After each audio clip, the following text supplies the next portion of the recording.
a força que você tem dentro de você. É igual um iceberg.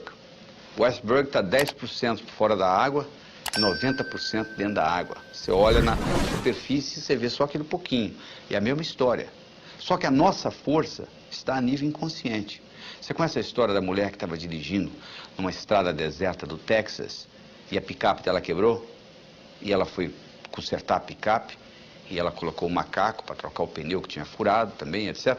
Na hora que ela estava levantando a picape, o filhinho dela de 4 anos de idade saiu de dentro da cabine, entrou debaixo da picape. E o macaco empenou e o menino ficou preso debaixo da picape. E ela foi lá e levantou, com menos de 50 quilos a mulher, levantou a picape para o menino sair. Agora eu lhe pergunto, de onde que ela tirou essa força? Do inconsciente. Diz que o Fernão Cortés, que conquistou o México, um dia ele estava passeando com os amigos dele a cavalo e eles foram atacados por uma tribo indígena. E eles começaram a matar o pessoal, os índios inclusive flecharam o cavalo morreu e o Fernando Cortés saiu correndo e os índios atrás e ele pulou um desfiladeiro. Eles pegaram essa distância que o Fernão Cortés pulou com toda aquela armadura dele, levaram para um campo de atletismo americano e dificilmente um atleta consegue pular aquela distância que o Fernão Cortés pulou com a armadura. Por que ele pulou? Porque ele estava motivado. Ou ele pulava ou ele morria. De onde que ele tirou essa força? Ele tirou essa força do inconsciente. Então você tem que aprender a usar esse tipo de força. Você tem que acertar por dentro para depois acertar por fora. Você conhece a história do executivo que chega em casa com uma mala, com a maleta cheia de trabalho para o dia seguinte? Ele tem um filhinho de 6 anos de idade, querendo brincar com ele. Seu pai, vamos brincar, pai, vamos brincar. Ele disse, não, meu filho, eu não posso brincar, seu pai está ocupado. E o menino continua insistindo. O que ele faz? Ele abre o jornal, ele vê o mapa do mundo. Aí ele tem uma ideia. Ele pega o mapa do mundo, corta tudo em pedacinhos, entrega para o menino e diz, seu filho, você monta isso aí, quando estiver prontinho, o pai brinca com você. Pensando que o menino ia gastar pelo menos 1 hora. 5 minutos depois, volta o menino. Pai, tá pronto. Não é possível. Ele chega lá, tá tudo montadinho. Aí ele pergunta para o menino, como é que você conseguiu isso? Isso é muito simples, pai. O jornal que o senhor me deu, do outro lado, tinha um retrato de um homem. Eu coloquei o homem certo, quando eu virei, o mundo estava certo. Não é isso? Quando você está certo, o mundo está certo. Não tem nada errado com o mundo. O mundo, o universo, é um lugar paradoxal, potencialmente abundante, feito para todo mundo ganhar. Ah, se eu me mudasse dessa cidade, eu resolveria o meu problema. Sabe por que você não resolve o seu problema? Porque quando você muda, você leva você com você. Esse é o problema. Se você pudesse deixar você lá, seria diferente. Mas como você leva você com você, é o que acontece. Então o que você tem que fazer na realidade não é o que São Tomé dizia. São Tomé dizia o seguinte, eu tenho que ver para crer. O nosso trabalho aqui é exatamente o contrário. Você tem que crer para ver. Porque se você tiver que ver para crer, você vai estar sempre comendo poeira de alguém. As grandes descobertas, as grandes invenções do mundo ocorreram exatamente o contrário. Pessoas que acreditaram e manifestaram. Então você tem que mudar esse paradigma. Você tem que fazer uma mudança no seu pensamento. Você tem que passar a acreditar, porque você só vai ver aquilo que você acredita. Então, para você mudar isso e passar a acreditar em coisas que você não acreditava antes, você tem que mudar o seu modo de pensar.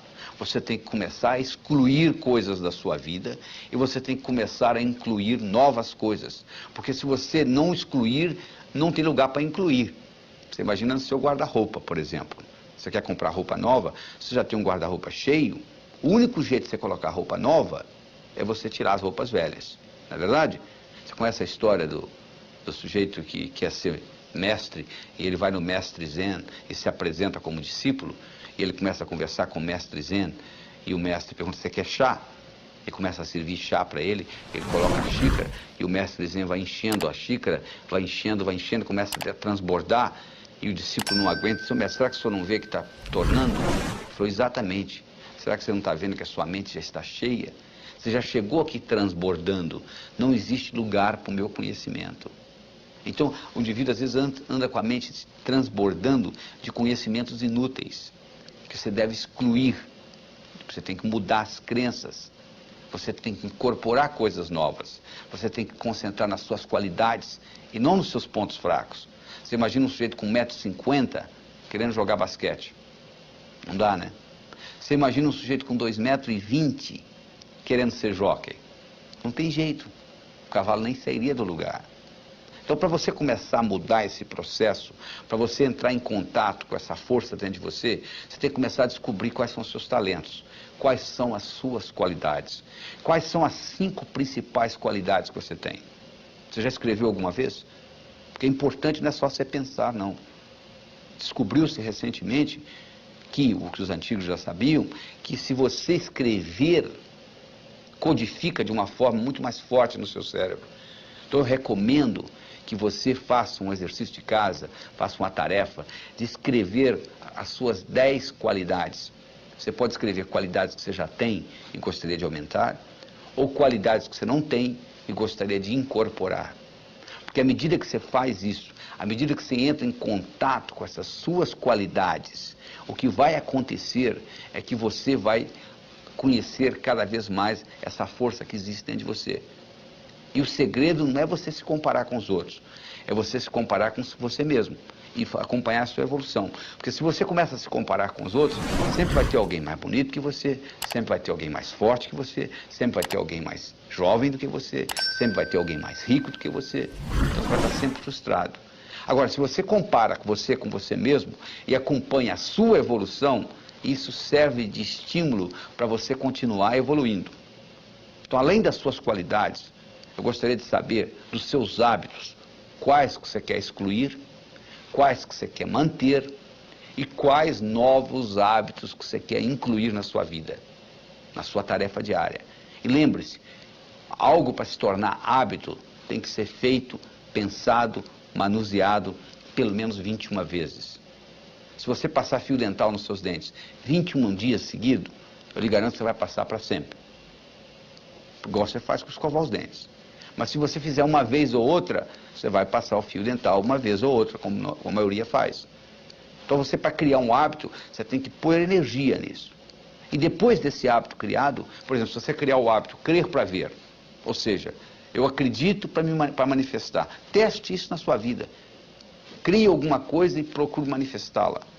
Tudo no universo físico é criado 2 vezes. Primeiro você cria, depois você manifesta.